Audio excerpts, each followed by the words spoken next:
Hello everyone, welcome to my channel Charchers Education Hub. Students, आज MPSC राज्यसेवेच्या प्रिलिम्सचा paper झाला. ठीक आहे, सर्व केंद्रांवर आज प्रिलिम्सची परीक्षा झाली.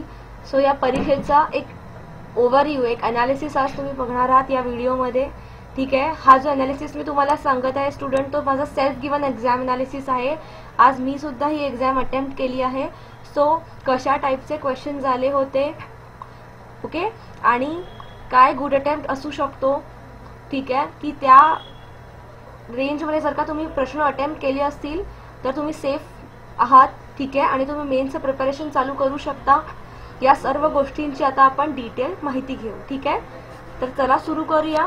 MPSC राज्यसेवा प्रिलिम्सचा जो पेपर 1 झालेला, ठीक आहे, जनरल स्टडीज, त्याचा एक अनालिसिस. सर्वात आधी स्टुडंट सबस्क्राइब करा माझ्या चॅनलला चाचड एज्युकेशन हब आणि बेल आयकनला प्रेस करा सो दॅट तुम्ही कोणताही इम्पॉर्टंट अपडेट मिस नाही करणार. ओके, आणि तुमच्या मॅक्झिमम फ्रेंड्ससोबत शेअर करा, कारण अपकमिंग गव्हर्नमेंट एक्झाम्स ज्या मॅक्झिमम आहेत त्या सगळ्यांचे अपडेट्स आणि त्यासाठी लागणाऱ्या स्ट्रॅटेजीज, इम्पॉर्टंट क्वेश्चन्स सगळं काही तुम्हाला या चॅनलवर फ्री मिळणार आहे. आणि आमची वेबसाईट पण आहे स्टुडंट्स, ज्याचं नाव आहे चाचड.com. ठीक आहे, चाचड.com. आणि आमचं अँड्रॉइड ॲप सुद्धा आहे चाचड एज्युकेशन हब नावाचं, जे की तुम्ही प्ले स्टोअरवरनं डाउनलोड करू शकता. तिथे तुम्हाला सर्व इम्पॉर्टंट अपडेट्स, व्हिडिओज मिळतील. अजून एक गोष्ट स्टुडंट्स, आमची जी चाचड.com वेबसाईट आहे ती खूप युनिक आहे. या वेबसाईटवर तुम्ही प्रत्येक एक्झामचे ब्लॉग्स आहेत, ठीक आहे, त्या एक्झामच्या ब्लॉग्सवर जाऊन तुम्ही स्वतःचे डिस्कशन्स ग्रुप करू शकता. ठीक आहे, म्हणजे तुम्हाला जर का काही डाऊट्स असतील, क्वेरीज असतील, तर तुम्हाला बाकीचे तुमचे जे मित्र मैत्रिणी आहेत जे की त्या एक्झामसाठी प्रिपेअर करतायत, जे की कुठेही ऑल ओव्हर इंडियामध्ये असतील, सो ते त्या वेबसाईटवर जाऊन तुमच्याशी डिस्कस करू शकता. ठीक आहे, सो तुम्ही तुमचा एक डिस्कशन ग्रुप या चॅनलवर, त्या ज्या एक्झामचं तुम्हाला डिस्कशन करायचं आहे, फॉर एक्झाम्पल MPSCचं डिस्कशन करायचं आहे रिलेटेड, सो तुम्ही जाऊन करू शकता. हे एक खूप युनिक फीचर आम्ही आमच्या वेबसाईटवर देतो स्टुडंट्स, सो नक्कीच याला ॲक्सेस करा. तर चला बघूया आजची एक्झाम कशी होती. ठीक आहे स्टुडंट्स, आता जो पेपर 1 होता, ठीक आहे, जनरल स्टडीजचा, त्याच्यात सगळे सब्जेक्ट्स मिक्स होते. हिस्ट्री, जिओग्राफी, ठीक आहे, पॉलिटी, इकॉनॉमिक्स, सायन्स, GK, ठीक आहे, हे सगळे सब्जेक्ट्स मिक्स होते. आणि हा पेपर 200 गुणांचा होता. ठीक आहे, 200 मार्क्सचा होता आणि क्वेश्चन्स होते स्टुडंट्स 100. आणि एक टाइम जो मिळालेला तुम्हाला, जो 2 तासाचा, 2 आवर्सचा टाइम मिळालेला. सो एक कशा टाईपचे क्वेश्चन्स आलेले स्टुडंट्स मी तुम्हाला सांगू इच्छिते. आजच्या पेपरमध्ये पाहायला गेलं की मला हिस्ट्री आणि जिओग्राफीवर जास्त क्वेश्चन्स आढळले. पॉलिटीवर पण भरपूर क्वेश्चन्स होते स्टुडंट्स, जे की राज्यघटना, जे की संविधान आहे, त्याच्याशी आधारित पण खूप सारे प्रश्न होते स्टुडंट्स. त्याच्यातले काही क्वेश्चन मी तुम्हाला सांगू इच्छिते की राज्य विधिमंडळाने संमत केलेले विधेयक राज्यपाल राष्ट्रपतींच्या विचारार्थ राखून ठेवू शकतात. सो राष्ट्रपती त्याच्यावर पुढे काय करू शकतात. ठीक आहे, त्यानंतर असा एक प्रश्न होता की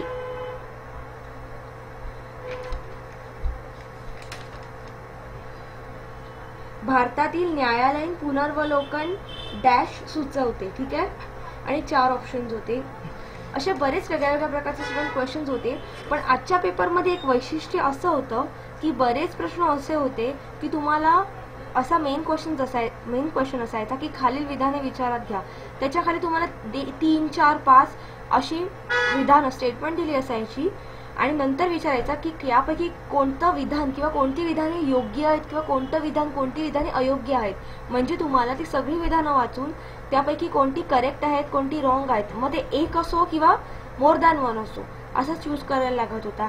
त्याच्यानंतर आजच्या पेपरमध्ये असे देखील क्वेश्चन्स होते स्टुडंट की ज्याच्यामध्ये तुम्हाला एखादा टॉपिक दिला जायचा आणि त्याच्यावर 4-5 ऑप्शन आणि त्याच्यामधलं कोणते त्याच्याशी ॲक्च्युअलमध्ये करेक्ट आहेत, करेक्टली रिलेट करतायत किंवा नाही. ठीक आहे, त्याच्यानंतर मॅच द कॉलम, म्हणजे जोड्या जुळवा, असे पण बरेच प्रश्न होते. फॉर एक्झाम्पल ब्रिक्स शिखर परिषदांच्या जोड्या जुळवा असा प्रश्न होता. 2014, 15, 16, 17, 18 हे एका कॉलममध्ये होतं आणि दुसऱ्या कॉलममध्ये त्याचं तुम्हाला जुळवायचं होतं की कोणत्या वर्षीची जी भरलेली परिषद होती ती कुठे भरली होती. जसं की गोवा शिखर परिषद, फोर्टालेझा शिखर परिषद, जोहान्सबर्ग शिखर परिषद. म्हणजे यासाठी तुमचं जे वाचन आहे, तुमचा जो अभ्यास आहे, तो डीपमध्ये डिटेलमध्ये असणं गरजेचं होतं. आणि फक्त जे लोक MCQ वाचून जातात त्यांना हा पेपर कठीण जाण्याची एक शक्यता होती. कारण आजचा पेपर जो मी दिला स्टुडंट त्याच्यामध्ये खूप डीपमध्ये नॉलेज असणं गरजेचं होतं. आणि एखादी गोष्ट जर का तुम्ही वाचताय, ठीक आहे, जसं की ब्रिक्स शिखर परिषद तुम्ही वाचताय, तर त्याच्या 2014 पासून 2018 पर्यंतच्या प्रत्येक परिषदा कुठल्या कुठल्या जागी झाल्या, ठीक आहे, याचे डिटेल्स तुम्हाला माहिती असणं आवश्यक होतं. किंवा एखादी तुम्हाला सिच्युएशन दिली, ठीक आहे, की सपोज तुम्हाला असा एक प्रश्न होता की महाराष्ट्राच्या राज्यपालाबद्दल खालीलपैकी कोणते विधान सत्य आहे, हा प्रश्न देखील आलेला. सो त्यासाठी तुम्हाला महाराष्ट्राच्या राज्यपालाची जी फंक्शन्स आहेत, जे ते काय करू शकतात, काय नाही करू शकत, त्यांचे अधिकार, ठीक आहे, सगळे डिटेलमध्ये इम्पॉर्टंट नसणं, हिस्ट्रीमध्ये जाऊन, ठीक आहे, असं की करंटच, ठीक आहे, पूर्ण डिटेल्स तुम्हाला माहिती असणं गरजेचं होतं. त्यामुळे आजचा जो GSचा पेपर होता स्टुडंट्स, तो खूप इझी तर नव्हता, ठीक आहे, एक मॉडरेट टू डिफिकल्ट या कॅटेगरीमध्ये होता. आणि बरेच क्वेश्चन जोड्या जुळवा असे होते, ज्याच्यामध्ये तुम्हाला त्या प्रत्येक घटनेबद्दलची डिटेल अनालिसिस असणं माहिती गरजेचं होतं.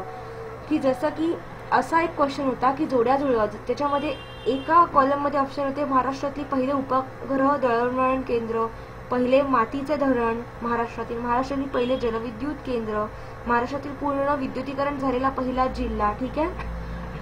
आणि मग त्याची पुढे त्या जागांची नावं होती, जसं की वर्धा, आर्वी, खोपोली. सो या जागांची तुम्हाला डिटेल्स माहिती असणं खूप गरजेचं होतं, ठीक आहे.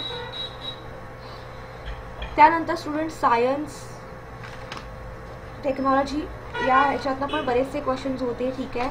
आणि ते क्वेश्चन स्टुडंट्स म्हणजे खूप डिफिकल्ट नव्हते, खूप इझी नव्हते, एक मॉडरेट लेवलचे असे म्हणता येतील, ठीक आहे. त्यातले काही क्वेश्चन मी तुम्हाला सांगू इच्छिते.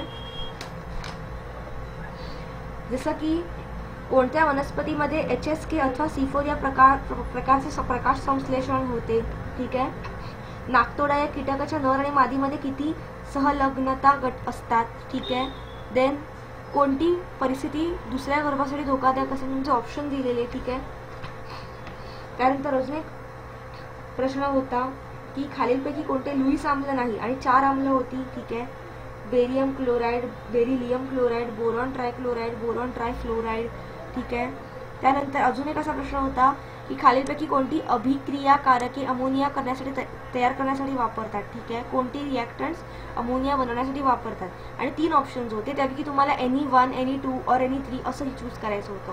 सो जर का तुम्ही हा ओव्हरऑल रिव्ह्यू बघितलात पेपरचा स्टुडंट्स, तर तुम्हाला एक गोष्ट नक्की कळेल की तुम्हाला जो अभ्यास करायचा आहे, जे स्टुडंट्स आता पुढच्या वर्षीसाठी MPSCचा अभ्यास चालू करतायत, ठीक आहे, किंवा या वर्षीच्या पुढच्या येणाऱ्या एक्झाम्स आहेत MPSCच्या, त्यासाठी तुम्हाला जो अभ्यास करायचा, जो डिटेलमध्ये करायचा आहे, कोणत्याही तुम्ही चॅप्टर, कोणत्याही घटनेचा, कोणतेही टॉपिक तुम्ही वाचताय, सो त्याचा तुम्हाला डिटेलमध्ये नॉलेज घ्यायचं आहे, ठीक आहे.